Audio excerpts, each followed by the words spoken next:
Hi, Mr. President. Hi, Karen. About 3 years ago, just under 3 years ago, I took a job with the federal government thinking it was a secure job. Recently, I've been told I'm being laid off as of June 4th. And it is not an opportune time for me. I am 7 months pregnant, in a high-risk pregnancy, my first pregnancy. My husband and I are in the middle of building a house. We're not sure if we're going to be completely approved. I'm not exactly in a position to waltz right in and do great on interviews based on my timing with the birth.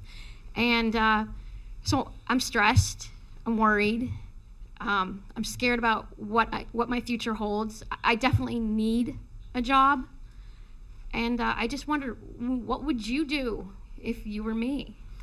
Well, Karen, first of all, I think you'll do great on interviews just based on the way you asked the question.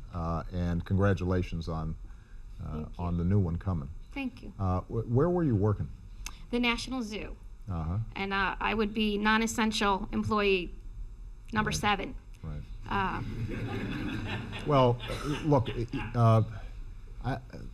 let me just first of all say that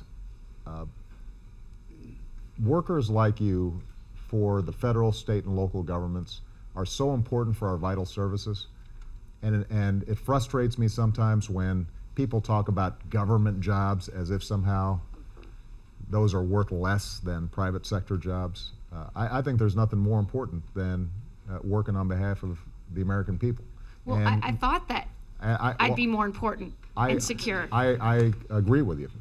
I think the challenge has been that in some of these negotiations to try to reduce the deficit, I think the feeling, particularly on the part of some folks on the other side of the aisle, has been that we want to just cut and cut and cut, and that somehow is going to create economic growth.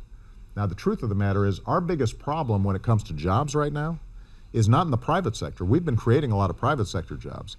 The reason the unemployment rate is still as high as it is, in part, is because there have been huge layoffs of government workers at the federal level, at the state level, at the local level. Teachers, police officers, firefighters, social workers.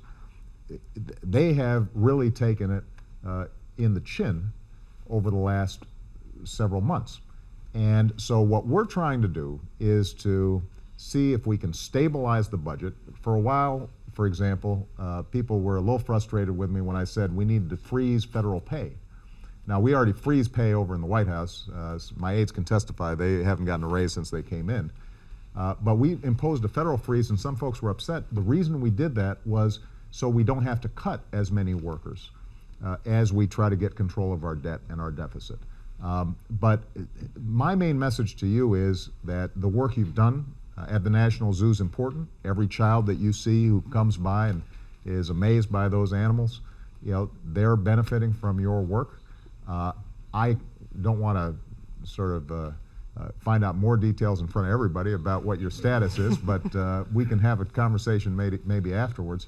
I do want to make a larger point to people, though, that folks like Karen provide vital services, and so when we have discussions about how to cut our debt and our deficits in an intelligent way, we have to make sure that we understand this is not just a matter of numbers, these are people behind these decisions. But in 20 seconds, assume the economy improved dramatically, right, say in the next year or two. Would right, Karen get her job back? Well, I would hope so. I mean, because part of my argument is that we're having to make some decisions about cuts to federal programs now, but also states and local governments are making these decisions on programs that oftentimes are doing a lot of good. I mean, these are good things. You know, so everybody has a tendency to think that somehow government is all waste, and if we just sort of got rid of all the waste, well, that somehow we would solve our debt and our deficit. In fact, most of the government services that people get are ones they really like. Social Security, Veterans Affairs, our military, the help we give in terms of law enforcement, preventing terrorist attacks, making sure our food is safe, making sure that our national parks are functioning. I mean, those are all things that all of us appreciate and care about. Well, that's what our government does.